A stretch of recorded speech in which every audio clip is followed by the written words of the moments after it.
All right. So, welcome everybody to today's LinkedIn Tuesday, where we have LinkedIn from a Recruiter's Eye with Kurt Vandemotter. Again, please enter your information in the chat. Um, you want to enter in where you're calling in from, what kind of role you're looking for, your LinkedIn profile, so that others can uh, network with you. So this event is being recorded, and the recording may be on the Career USA YouTube channel for others to view in the future. By participating in this event, you give consent for your name and picture to appear. Comments in the Zoom chat window do not appear in the recording. So you can use the Zoom chat window to enter in any questions and to give you any or to give you a background about Jeff Morris, he actually was on the North Dallas Plano group call last Friday. So he's doing a lot better. So thanks for your well wishes. He founded Career DFW in 2008. He started careerusa.org in 2012, and he wrote the book, What I've Learned About Your Job Search That You May Not Know, which you can purchase on Amazon. He's led the North Dallas Plano Career Focus Group since 2007, and he's been a member of the PIT Crew or practice interview team since 2017. As for me, I'm the guest host in the interim while he is away, and hopefully he'll be coming back shortly and hosting this again.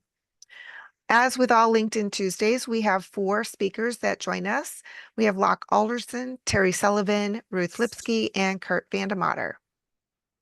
So as a reminder, we have LinkedIn Tuesdays at 1 o'clock Central Time.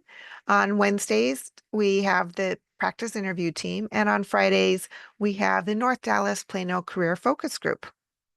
So for those of you who want more information on the practice interview team, they're generally in person. So they're in person on the first, second, third, and fifth Wednesdays of the month at Christ United Methodist Church in Plano, Texas. And typically on the fourth Wednesday of the month, it is online. However, today they're actually doing it right now at the same time that we're having this meeting because due to the Thanksgiving holiday. For the North Dallas Plano Career Focus Group, this upcoming Friday, Mike Chapman will be presenting healthcare insurance updates for 2025. So hope to see you there. Also, we have LinkedIn groups for careerusa.org and careerdfw.org. So hopefully you can join those two groups as well. And if you'd like to view previously recorded sessions, you can go to YouTube. You can click on the playlist, then you can click on View Full Playlist, and you will see a playlist like this. Um, and uh, and so with that, you can see all the different recordings that you can listen to.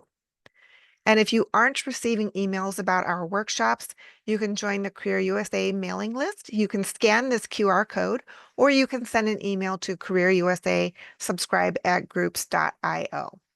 Please note that Career DFW is a 501c3 nonprofit organization.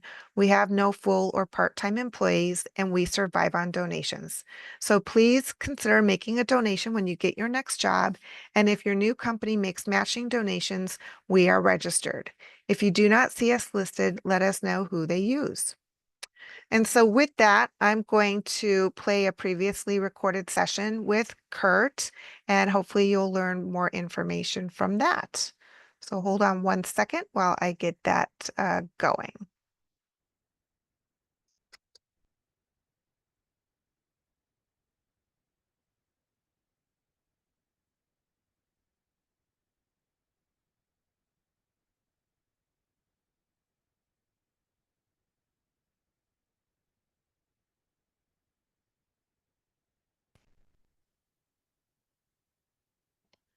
The people who are utilizing LinkedIn and is going to be rewarding the people who are using LinkedIn. Oh, sorry, that's the wrong one. 1 second.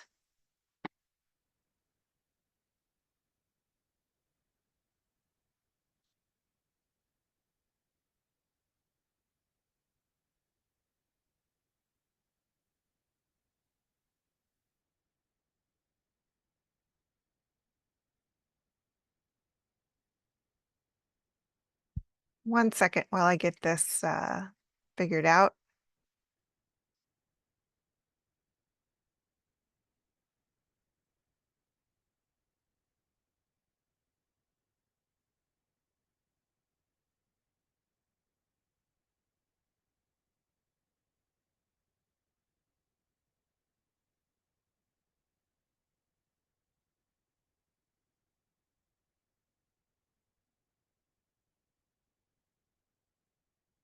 Thanks for your patience.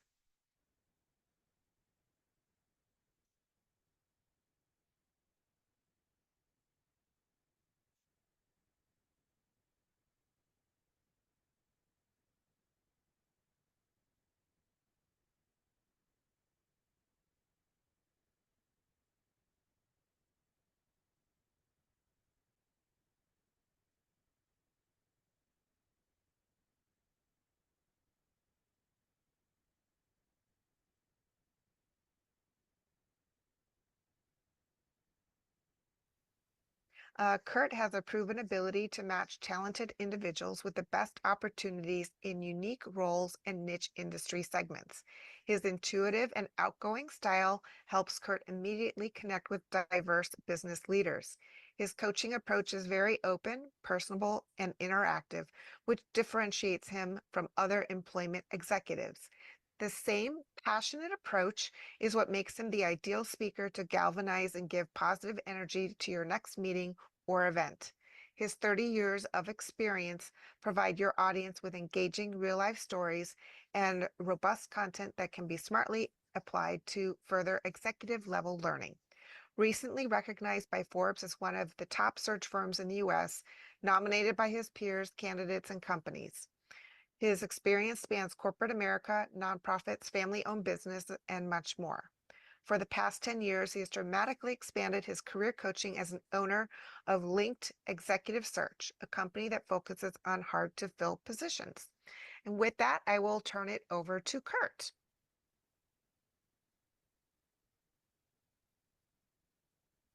Kurt, you're on mute. Looks like you're in Italy, Patty. We were talking about a beach, but you've got a beautiful view behind you as well. I am. I'm in Vernazza Cinque Terre. Have you been? No. Are you actually You should there? go. Well, I've been there, but no, I'm not currently. Uh, I I wish. was I was hoping you were there right now and we could all just have a little savory of what you're dining on tonight. Well, listen, thanks for the introduction. And it looks like we've got, a robust group again today. I'm sorry that you have to spend time with me today. And I mean that. I think that, I know we'd all rather be at work or, doing something else, but I hope that this time is productive for everybody on the call.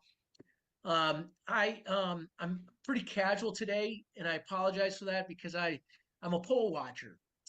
And so I've been trained to be a poll watcher, and I just got back this morning. I was down in South Dallas at a poll and got kicked out 3 times. The sheriff showed up.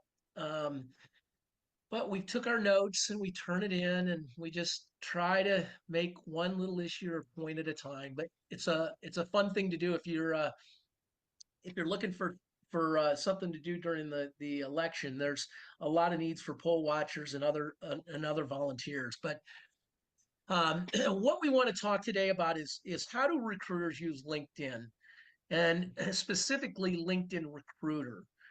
So let's start with number one. Um, Patty read my background. I've been in this business search for 16 years. I was in corporate America for most of my career. I started, I'm 65 years old. So 16 years ago, I was about 45 years old. No, I was not. I was about 49 years old.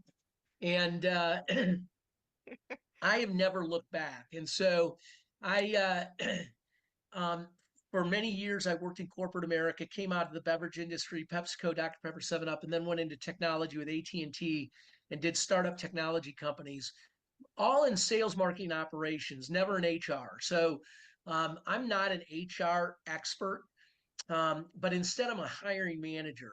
And that's what makes that's one of the differentiators is me as a hiring manager in the sense of of differentiating me from my competition is that I hire as if I was hiring for myself. I look at resumes as if I was going to talk to this candidate for a job that I had to hire for. Those are the kinds of things that I look at before I present candidates to companies.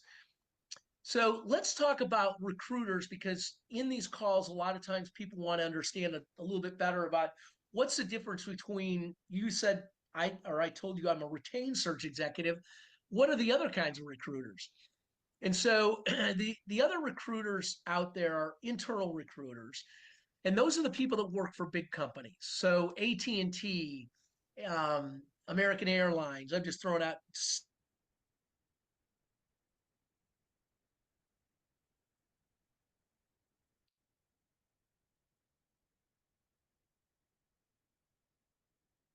All right. So I'm listening to what you guys want to hear, and it sounds like you want to do a live discussion instead of watching his video. So let me know what kinds of questions that you have, and we'll see how we can try to answer them for you.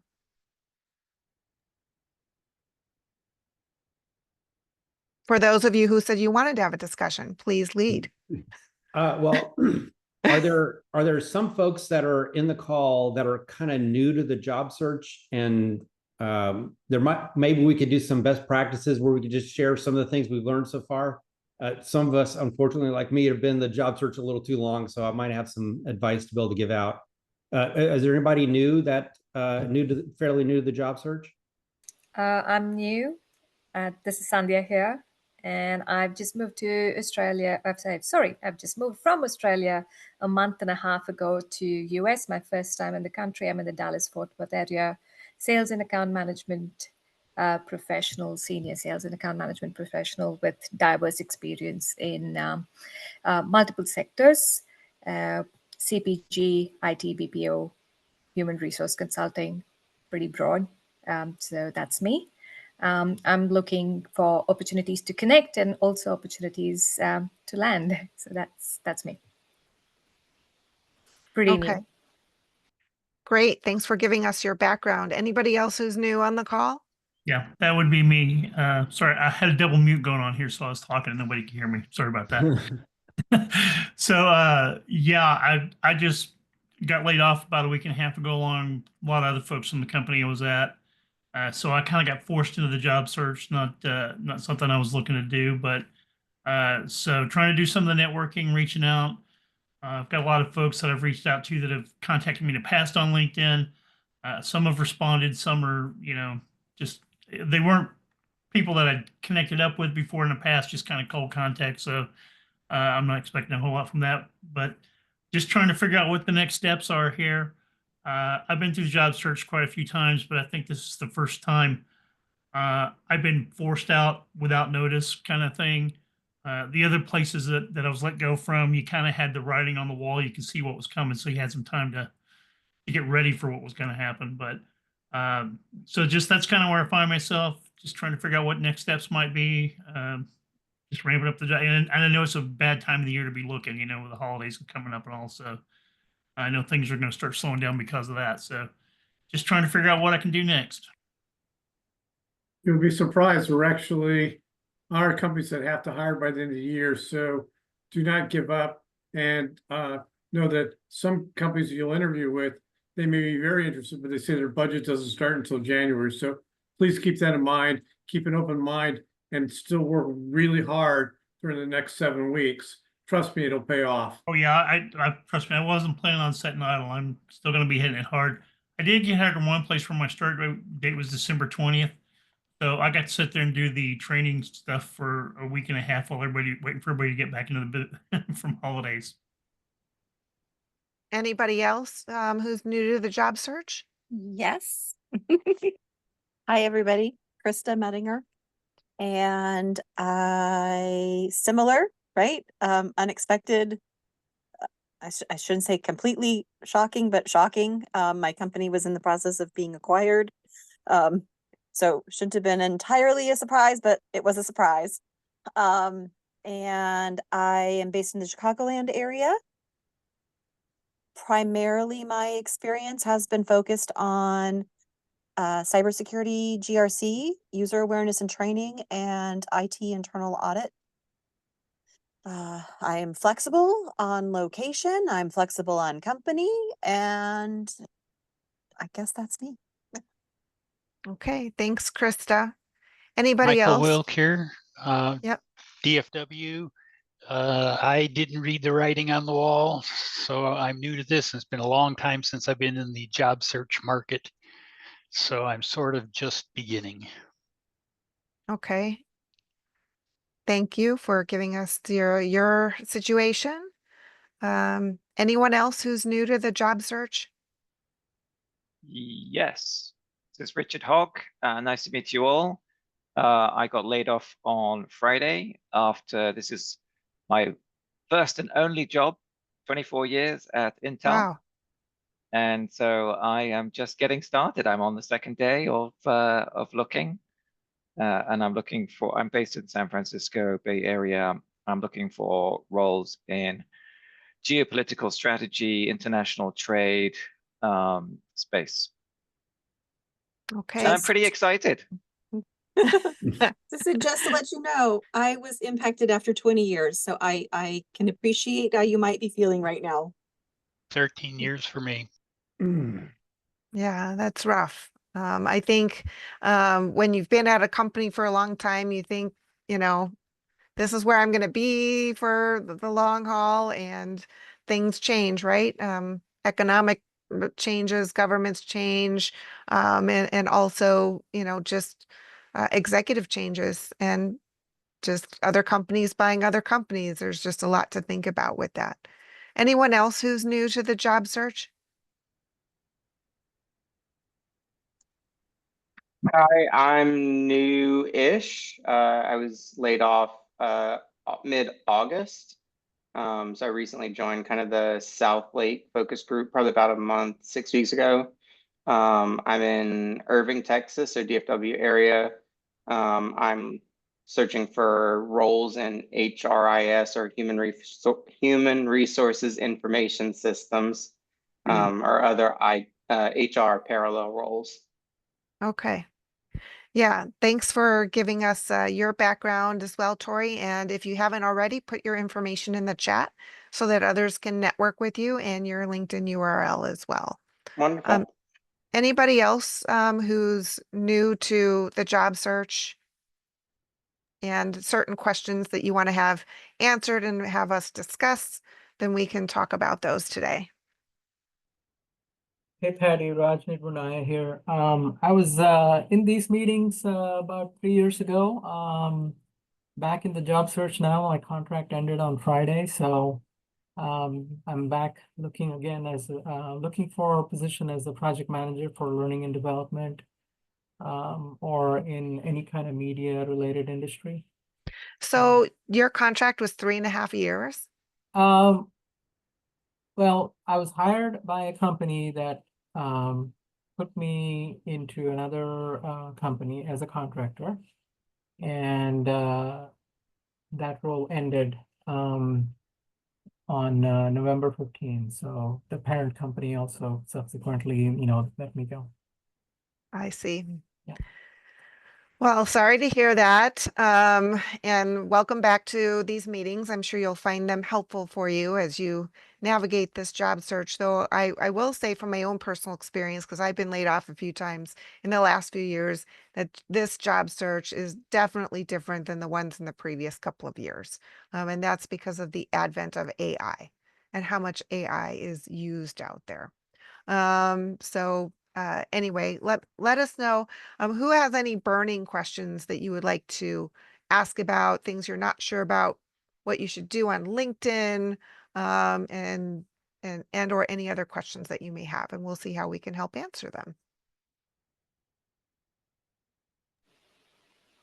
Well, I guess for me, what I'm starting to find is the last two companies that I've worked for, they've been behind the tech stack. I'm a software developer. So I need to say behind the tech stack, the pretty much every feedback rejection I've gotten at this point has been, you're just too old in your tech stack. I mean, how do you overcome that sort of stuff? I mean, I can study up on the new stuff and talk about it, when I can't show experience with it, how do you get past a hurdle like that? As far as any of the new things, are you able to take some courses on it, upskill in any of it, get certifications in any Right. of it, But where I you was can told try by to one help of with them, that? I was told by one of them, training doesn't matter. We want experience. We want time and experience in it, not the training and certification. And then that was one particular one, right? And it may not be the same for everybody. But Correct. their position was more along the lines of training and all is good, but we want somebody with hands-on who's been in it and understands it, not just can theorize about it. Kind of a paraphrase of what was coming through, but that's Can you find an organization where you can volunteer, where you would be able to do that and hone your skills that way? It's certainly a possibility. I mean, I'm like I said, I'm just starting to figure all this out. I haven't been looking for those volunteer type operations that you're talking about. My first goal is I got to get back to work as soon as possible. So, but Yeah. I definitely understand what you're saying. Certainly an option to look into. I mean, I can sit here at home and write code to get experience with those things, but as far as most are concerned, that's just self-teaching again. That's Mhm. just more of a training thing than it is real experience. And also you can talk to others who are in your field and see what else they've done to try to upskill or get the experience. So you can talk to other peers. So that would be another suggestion. Besides volunteering at a place that's looking for somebody with your kind of skills. Okay. Steve. Thank you. This is more of a general statement, but early in my job search, I got feedback from a recruiter that they were looking for someone younger, which is illegal. But anyway, she said it. And I talked to Pete Hernandez about it, and he said, don't cater to the people who aren't going to hire you. Don't hide your experience. Don't change who you are. Don't worry. And that's a change in mindset that I went through at the beginning of my career search or job search to now, is stop catering to those people. They were never going to hire you anyway. At some point, they're going to see you in the interview and they're going to like, my God, you're old, You want to cater to the people who I need somebody who's been on the ground and knows exactly what this is. And, has been in the, got 15 years or 20 years of wisdom behind them. And I need that guy. Well, that's me, So hopefully that helps with the mindset of, okay, I have all these talents. Like I'm a great fit for a certain kind of company. Who are these guys? Those are the ones I need to talk to. Ignore the ones that are not your thing anyway. Yeah. Hopefully that helps. Yeah, I fully get that, and I'm sure that's going to be an issue here. Of course, as you guys can see, I'm only 21 and I understand the issue, but I was actually interviewing for a company one time, and this may help some of the other folks here as well. I was interviewing with a company one time where everybody in the floor was much younger. I mean, we're talking 20, 30 years younger than me, right? It was very obvious. And while the people interviewing me, they didn't specifically say it, you could get the sense that age was going to be an issue, right?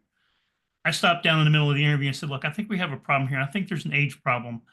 And I said, you guys, I look on the floor here, I see the age of everybody. And I look at the guys as serious as I could. I said, I'm only 21. Are these people going to be okay working with someone that young? And it busted up the tension in the interview, and the interview went really well after that. So sometimes you might have to clue in on that and you break that longevity. Like Steve was saying, it may not matter if they really don't want somebody that old. It's not going to matter what you do.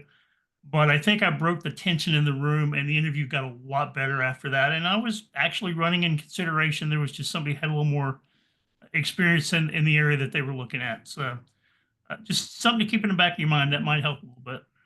Mm-hmm. Well, everybody is absolutely qualified, right? As opposed to just, I'm overqualified. I'm absolutely qualified. You're absolutely qualified to do it because you have all the experience. You've run into so many different problems that you've had to problem solve. And that's what they're going to get out of a candidate like you, like me, like Steve, like others. So that's where we have to, convince them of that, right? So it is more of, it's not really a situation where we're not the right fit or the right candidate to be applying for that role. We are. You guys need to see that. And it's a matter of us convincing them of that. So, all right. Any other burning questions about LinkedIn, or if you're not sure what to do, open to work banner, what any of that means, how many characters you have for your headline, how many characters you have for your about section or your skills or anything like that? We can also answer those questions for you as well. I do have a question. So, one of the things I've been doing with my search is trying to look at who's the hiring manager, if I can find, or who's posted the role, and trying to reach out to them. I haven't got too much success with responses coming back. I'm wondering what's the best way to word it to kind of get their attention and get a response back. And Patty, I heard that you've got some success with people whom you reached out to and they at least respond back. So, and I've also been trying to reach out to people within CPG, try and see if they Yeah. can talk to me about a little bit about the CPG landscape in the country and so on. But I don't get the response. They may accept my invite to connect, but then they generally don't want to connect after that. Yeah, I think it depends on what you put in that message, right? So, for me, when I've met some of these other people, I've been introduced by other people in my network, and most of them actually have been job seekers. And they say, "Oh, I know somebody at the company that you are, you know, targeting. I can introduce you to that person." And then that person's like, "Yeah, absolutely. Let's have a call." So it's really a conversation, right? And if you are trying to have a conversation with that person, you should say, I would like to know a little bit more about your journey, what you like about working there, a 10 to 15, a brief conversation, right? No more than 15 minutes. Everybody is super busy with everything, especially end of year and getting contracts going. Yep. And once you have that conversation with them, it's very conversational about where are you in your journey? What are you looking for? What are you interested in? How can you help solve their problems? How can you help contribute to the company? You need to show your value to them, and then they can say, wow, that's great. We need to figure out something. Or, hey, I can introduce you to somebody else in my organization who I think you should talk with. Or I'll have you talk with somebody in HR because I really want you to try to work here at our company, right? Got it. So these are all different things. You'll want to put some kind of value, but it's very conversational. You're not asking for a job, right? You are just saying, would love to know more about your journey at the company, how you're liking it there, what it's like there, just to have 10, 15 minutes of your time max. Don't ask for more. And if you're connecting with a hiring manager and you've seen that they've posted a role, how do you, what would you word it? Would you be direct and say, look, I've seen this opportunity. I want to learn more about the opportunity, seek some clarifications, or how would you approach? Yeah, with Because a they have hiring posted a manager. job. I mean, when I say Yeah. hiring manager, it could be the recruiter who's posted the job on LinkedIn, or it could be the hiring manager. In most cases, probably a recruiter. What's the Yeah, I have a few schools of thought on that, and maybe others can chime in as well. I did see a post from another recruiter saying, hey guys, I do not have time to respond to all your messages. There's a reason why we put the job out there for you to apply. So don't be insulted if they don't respond back to you, but they are literally getting inundated with hundreds of applications. And they're gonna be like, what do you mean you want to know more information about the job? It's all in the job description, right? If they're interested in you, they'll contact you. But what kind of value statement? What else can you bring to them to want to have that conversation with you? So what is that difference maker that you can provide? I would say is one way Okay. that you'd want to do it. But otherwise, I've seen the posting from different recruiters like saying, guys, just stop Yeah. with trying to connect. I mean, we have a ton of applications to review. Thank you. But everything's different, right? You can try it and see what happens. This job search does not have a silver bullet. You have to try a lot of different things to see what's going to work for you. And for some people, I know in their first into this job search, they're saying, you know what? I'm just going to apply to 100 jobs this week. Okay, what's the result of that? The way I look at it in this job market compared to previous job markets is if you apply and you don't know anybody at the company and you actually get the job, that's like winning the lottery. Honestly, it's like winning the lottery. Usually you are networked in or getting in somehow because you know somebody. Somebody from your past can refer you in. Somebody knows you can send your resume to the hiring manager and the HR person saying, I worked with this person. You should really talk with her, right? That's how most people get jobs. Most people. Like I said, I know very few people that have gotten the job just by applying. But what they did is they crafted their message. They looked at the mission statement. They looked at all these things that resonated, were able to have that senior level conversation with the decision makers to get past that. And if you have not considered that hidden job market, and what I mean by that is having those conversations with the CEOs, the presidents, the senior vice presidents of the company, and they know about jobs before they're posted. And then they have a conversation with you and they like you, they'll keep you in mind. They won't even have to post a job because they've talked with you and say, you know what? We think you're going to be perfect for this job. Let's have another conversation about it. So definitely try that hidden job market because I'm doing that route as well. I'm doing a little bit of applying as well, but I'm also having the conversations and networking with the senior leadership at my target companies. And that's And all is through networking. okay, so that's because someone's introduced you, but you like in terms of cold Somebody reaching out. introduced It's a me. lot. Got it. Okay. Correct. So you Yeah. want to try to find that, look at who are second degree connections in your network. So the whole thing that you'll want to do is broaden your network. You need to, as Terry Sullivan would say, he has his 25, 15, and 10 structure. The 25 is send out 25 LinkedIn connection requests a week. So that's 5 a day, right? Mhm. And the 15 is actually like accepting them. And then the 10 is actually having 10 networking calls a week. That could be your target. So you want to grow that because somebody out there in that third ring of people, they want to hire you. The first ring is who do you know? The second is who do they know? And the third is who do they know? So the more people you're connected to, the bigger your pool of people who want to hire you will get closer to you. And they'll be like, ah, Sandhya is very interesting. I want to have a discussion with her. So definitely keep on networking. It does work. And the more conversations you have, it'll be easier as you get more into it as well. Also, if you're more of an introvert and you say, wow, I can't do 10 conversations a week, Patty. Okay, strive for 3. I mean, 3. Try something small. Then the next week, go up to 4. You need to somehow increase that, right? So that you can do that. But definitely, I think another misnomer that's out there is people see, oh my gosh, over 100 applicants have applied for this job. And if you have LinkedIn Premium, you can scroll further down and see, oh my gosh, 550 people have applied for this job. So to give you a little piece of advice about that, not all those people are qualified for that job. At least half of them will be weeded out. If you are highly qualified for that job, I'm saying at least 80% of your qualifications, you should apply for the job. Yeah. You should apply for it. Don't be scared by that over 100 applicants have applied or looked at the job.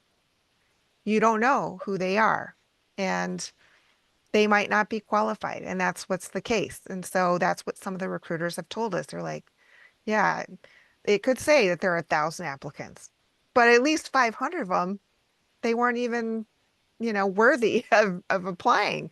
Like they didn't have any of the qualifications that we were looking for. So the pool gets more narrow.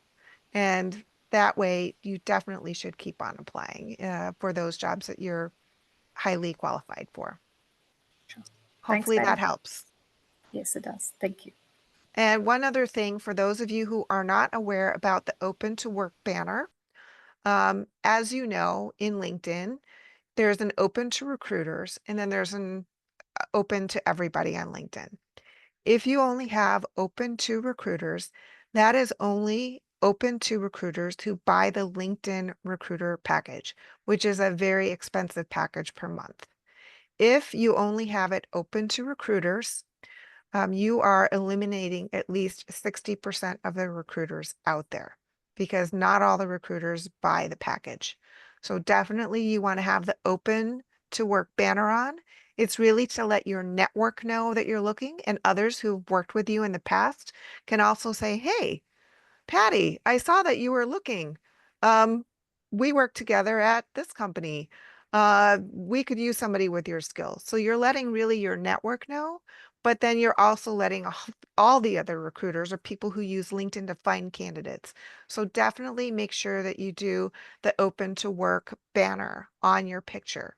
If you are afraid of using it, you can try it for 2 days and turn it off. It's a trial, right? But you also have to refresh it. It goes stale. So what I mean by that is you're not going to show up as high on a recruiter's list if they're using LinkedIn Recruiter or any other recruiter actually, if you keep your open to work banner on without turning it off. And so Ruth Lipsky from Lee Hecht Harrison has said, turn on and off your banner like every 2 months. Okay, you can even do it more frequently than that if you would like. But once you turn it off, you have to re-enter all that information again. So before you do that, take a screenshot of what you had before in your selection, and then you can pick the same things if you want, and then turn it back on. Steve, you have a question. Oh, just yeah, that's the other point of your banner is not just for the recruiters, it's also your networking groups. If you try to connect with somebody on LinkedIn that is working, they don't check their LinkedIn profiles. It may take them 6 months, not kidding, to reply to you. But when they've got their banner on, you know that they're on their LinkedIn probably every single day. And their likelihood of connecting with you and responding is way higher. So by not having that banner on, it's all about what we just said. It's all who you know. Well, if you're trying to network, you want to make sure that your banner's up to cater to those folks. Anyway, hopefully that helps about the banner, because I had to learn that kind of early on in my career, my job search. Actually, it was Kurt that convinced me to turn the banner on. Well, I'm glad that he convinced you. Yes, and Ruth was excellent too. Ruth was really good on here. Absolutely. Okay, question. Would I expand on what I need to reset or reselect if you turn the banner on and off? You can keep the same selections, or if you say, you know what, I want to do remote, on-site, and hybrid. You can change up whichever other titles you're looking for.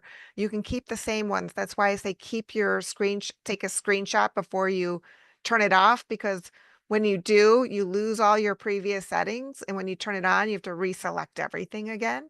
And if you don't remember everything, then you'll definitely want to have that just so that you can do that. So hopefully that helps to answer your question. John Rodriguez, you have a question. When you say when you apply for those jobs and it shows 500 or 1,000, I'm kind of curious, what's the person on the other side seeing it? I mean, they're not going to want to look at 500 different. Do they have some sort of filter that they're looking? What are they seeing from the other side of that? Yeah.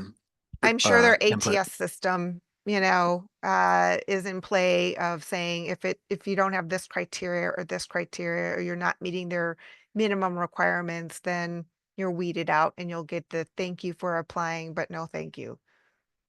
They use the ATS system internally. So Okay. be it Workday, be it any of those, they'll have some filter set up for that. Yeah. Any Right, other questions? I think it's another question that comes up a lot is regarding the headline. And what I mean by the headline, that's the 220 characters right underneath your name. And so with that, as Locke Alderson would also say, you want to have jobs that you are looking for in there. So for me, I have account director, client services director, customer success director, because he says, I'm not looking on groups or fields or anything in there. So you'll want to put in titles of roles that you're looking for, because that's how recruiters do their searches. They'll enter in a job title. Now, any of the newer recruiters probably wouldn't know that, oh, if I'm in this industry, this is exactly, the exact title I'm looking for, but oh, this is a close match. And if they're new, they might not know that. More experienced recruiters would know that. So it's important to have that in there. Also, you can put a value statement in there, what you bring to the party. And also for me, I've added in, like, I worked in CPG or consumer packaged goods or other things. What also makes sense, which is considered a high value company, if you will, is people have been putting in ex Google or ex Amazon, because people are looking for those employees as well. But definitely put in the titles, make use of the 220 characters. If you only have one job title that you're looking for in there, please look for similar terms or similar job titles or roles that you're looking for, so that you can show up more on a recruiter's list. So hopefully that helps, and hopefully everybody sees that. Okay. So yeah, Sheldon, I think everybody has a different take on the headline section, right? So you do want to put in a personal branding statement in there as well. But also you want to put in titles of jobs you're looking for. And you can try a mix. You can try it one way one day and try it another day, and see if you, another way, another day, and see if you get different results from that. Okay. Allie, you have a question? No. Yes. Very quickly, when you take your open to work setting off, how long should you leave it off? That's one thing A I've second. never, just a second, off and on. Okay, cool. Now some people have tried it for a couple days or a week or whatever. And I know that one woman I talked with, she said, Patty, I didn't follow the conventional wisdom. I didn't even put my open to work banner on. But she got her job through networking from people who used to work with her. So they got her right into another job. But that's her strategy, right? And I'm not going to say that works for everybody. But I think the open to work and letting other people know that you're looking really helps. Mike, did you have a question? Yeah, Patty, one thing on that I have heard, I'd love to get others' opinion on, is with the open to work. My understanding is that makes you inactive on the LinkedIn algorithm, which can depress you a little bit. So I've heard people put, create a new role, says, seeking a new opportunity. Does anybody know anything about that? Yeah, I mean, so the banner itself, by turning it on or off, doesn't make you inactive. You do need to put in a current position. So I put in something to the effect of, and when you look at mine, it says, seeking opportunities in as account director, blah, blah, blah, all the titles. So I have that as a current position, right? Okay. So you'll want to add in a current position. For if you just left your role, you could probably go 1 to 2 months of still having that role as your current position. But after that, you have to change it. Or if your company knows, then they'll be like, hey, you can't say that anymore. Like you need to change it. So with that, you'll want to create a new entry that says seeking opportunities as whatever. And then you enter that information in, and then you enter in your skill sets and all that information in that same entry as well. But it's not that the open to work banner makes you inactive. By not having a current entry, that makes you inactive. When you don't have something that says that you have a current role, right? Got it. Okay. Yeah. Exactly. What is that again? How does that work again? You said what's the reason for having the current position or whatever, even though it's Yeah. job searching? If you don't have a current position there, then the recruiters won't even know that you're wanting to look for a job. You're not seeking an opportunity. Your last role ended, say, October of 2024 and you don't have anything current or new, it won't have you in the LinkedIn algorithm as a person who's actively looking for a job, and recruiters wouldn't know to look for you either. And you don't have the open to work banner on either. Like if you don't have all these things as a trifecta, they won't know that you're looking for work. So it's important that you do have a current position so that you get points for that in the LinkedIn algorithm, which nobody knows what the LinkedIn algorithm is, by the way. So you want to still maximize it as much as possible. So have a current position there. And you can look at any of your other favorite LinkedIn profiles for wording on how they have that current position so that you know what to put there as well. So hopefully that helps. Could current position, I mean, my company, they've officially let us go. I can't say that I'm currently working there. I mean, putting up a current position of currently seeking work or something, I mean, just so that that's getting triggered, is that going to look okay to put in my current position is looking for work? Well, right now the month is November. So, I mean, you're safe through the end of November. Come December, you'll definitely want to have a, like seeking opportunity as or whatever. Right. Okay. I guess that makes sense. I mean, we've been turned loose at this point. So Yeah. I'm technically not there anymore. So Well, then you can create a new one today. You okay. can look at my profile for an example if you'd like, or other people's profiles that are in your industry if they're looking for work, and see All what right. they put there. I will take a look at that and see that makes sense. I guess I had concerns about putting up just looking for work. That just didn't seem right, but I see what you're saying now. Yep. Can I backdate that, Patty? Or if I'm going to do it today, and I've been out since July, what do I just go in there and just enter something since July, I guess? Or Yep. what's the, Yeah, you would enter it as July. Okay. thank you. Another question. I work on a W-2, but I'm also self-employed. I want to use open to work, but don't want to detour other types of employers or deter. Any suggestions? Turn it on or turn it off? Interesting. So it sounds like, Karen, if I understand you correctly, are you just nervous about using the open to work? It's really not going to deter any clients or employers. Well, hi, this is Karen Jackson. I'm also on another call. I'm going back and forth. But I never created a business LinkedIn because I already had a lot of connections on my regular my regular LinkedIn. And so it's like some people, a good number of people know I have a business, and a good number know I do W-2 work, contract work or whatever.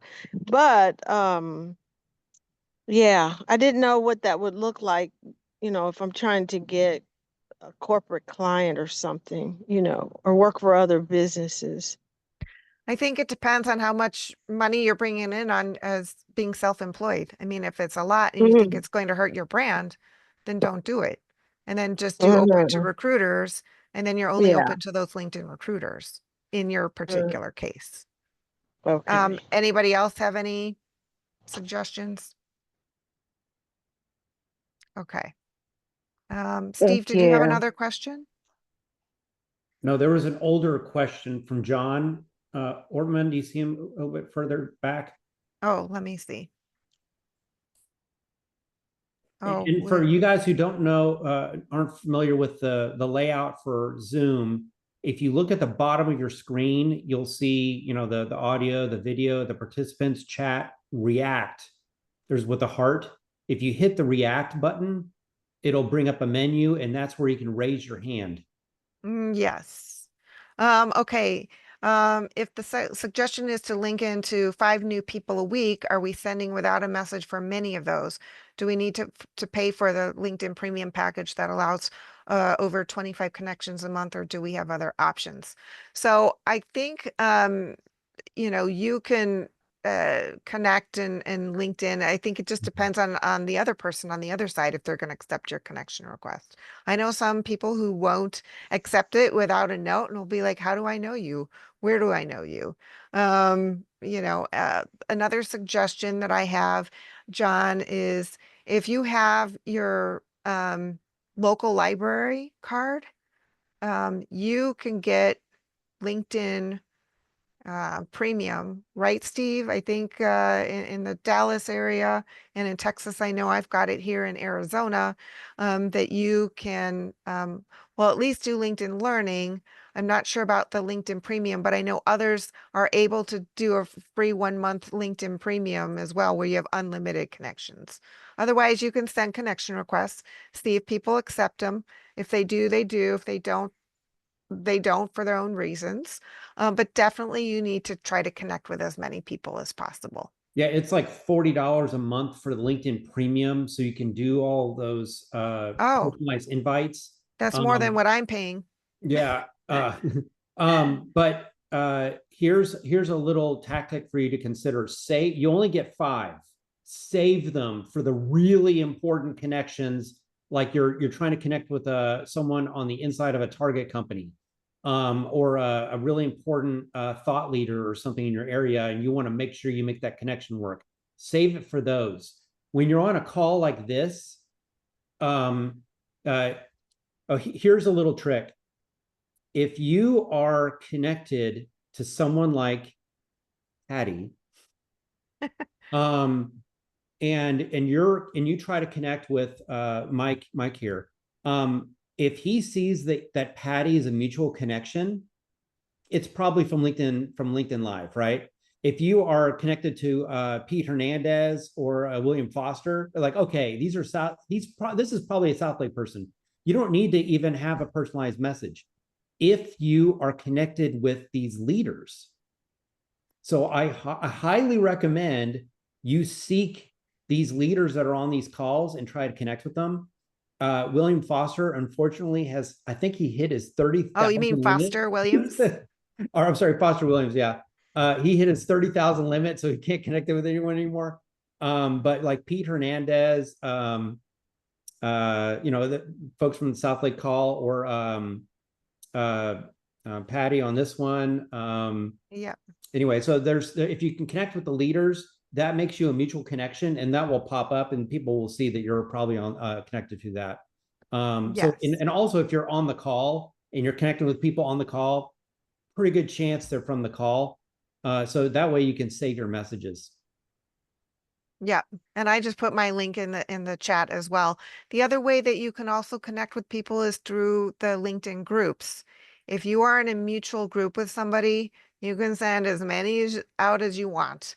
And especially if it's in your industry that you're in. If you're in CPG, if you're in project management, supply chain, join all those groups. You can send those unlimited number of requests through a LinkedIn group. So hopefully that helps. Yeah. Okay. Any other questions? Comments? Steve, you have a question. I got a question for all the veterans on this call, to help out the new folks on the call. If you were to give advice to the younger you on the job search, there's a lot of resources out there, a lot of calls.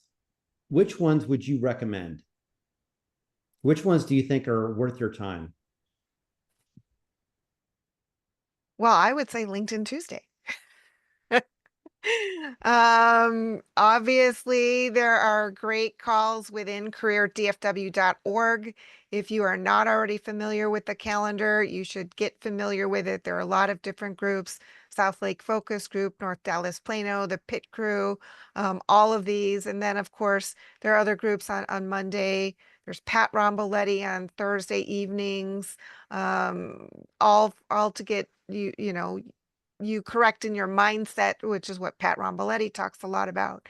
So there are a lot of different ones. And then if you're an executive or looking for executive roles, there are executive groups as well. And I belong to some of those. And also belong to others that are specific to the industry that I'm looking at. So join the ones that make sense for you. Obviously, you need to you have a support system, but you also need to apply for jobs too and have time for interviewing. And you can certainly be in calls all day and not get anything done. But it is all about having that group here to support you through your job search and that you're not alone.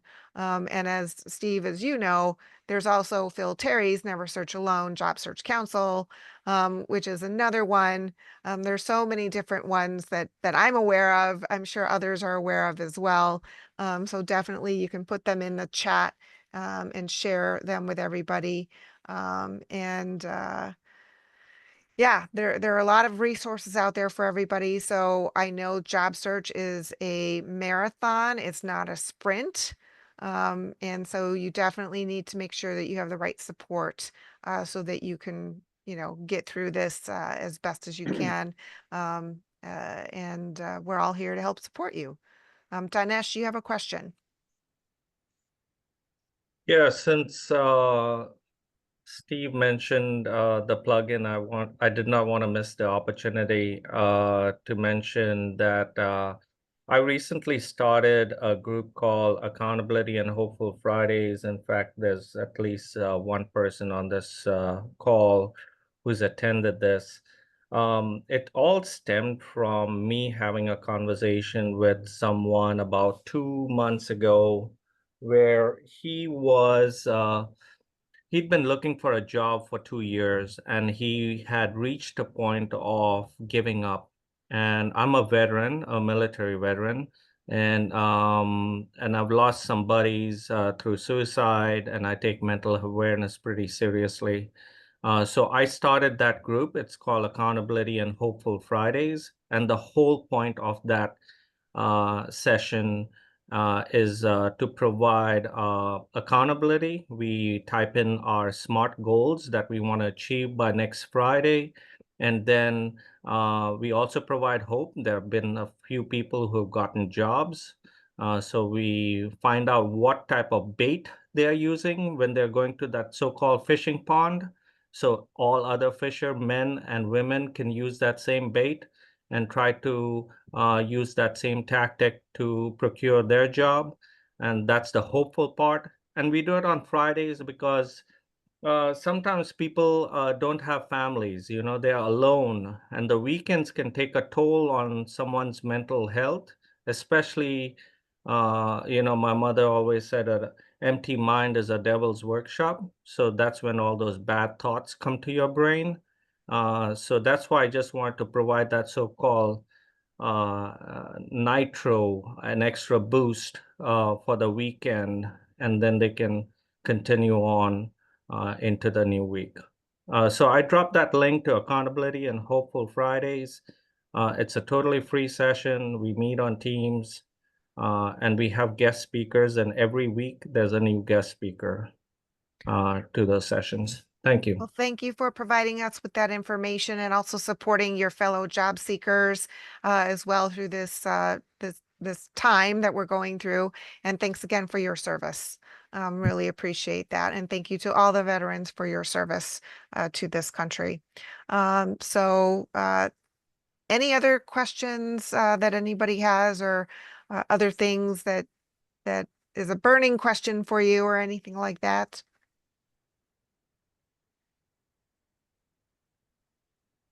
Yes, no. Okay.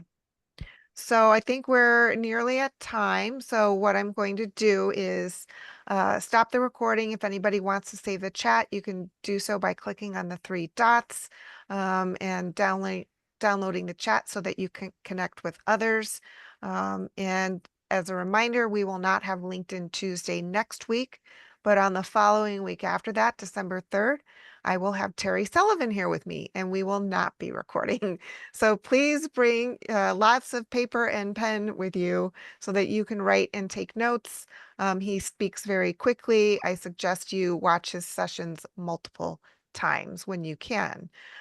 So I hope to see you again at one of these careerdfw.org sessions, and have a great rest of the week and have a happy Thanksgiving. Thanks, Patty. You did a great job.